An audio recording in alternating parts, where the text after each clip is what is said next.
नमस्कार मैत्रिणींनो, आज आपण बनवणार आहोत चविष्ट आणि रंगीत बेसिल पेस्टो पास्ता।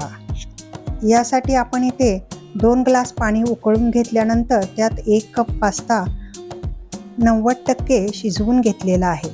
शिजवल्यानंतर त्यातलं पाणी पूर्णपणे गाळून घ्यायचं आहे। त्यावरती थोडं तेलही घालू शकता। आता थोडेसे बेसिलची पाने, काजू, टोमॅटो, भोपळा, लसूण आणि चीज व पनीर हे सर्व साहित्य ब्लेंडरमध्ये घालून स्मूथ पेस्ट तयार करून घेऊया। आता पॅनमध्ये थोडं तेल गरम करून त्यामध्ये पिवळी आणि लाल शिमला मिरची परतून घेऊया। यामुळे पास्त्याला सुंदर रंग आणि चव छान येते।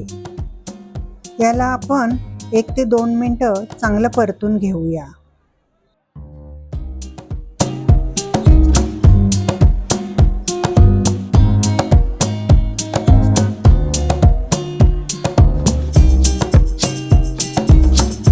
इथे आता आपली शिमला मिरची परतून झालेली आहे।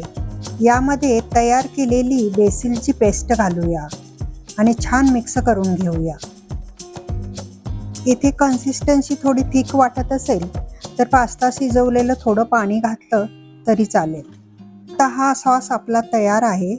यामध्ये शिजवून घेतलेला पास्ता घालून व्यवस्थित मिक्स करून घेऊया। अशा प्रकारे सर्व पास्त्यावर बेसिल सॉस कोट करून घेऊया व गॅस बंद करूया। अशा प्रकारे आपला स्वादिष्ट, क्रीमी आणि हेल्दी बेसिल पेस्टो पास्ता तयार आहे। सर्व करताना वरून थोडे चीज किंवा पनीर क्रम्बल करून सजवूया।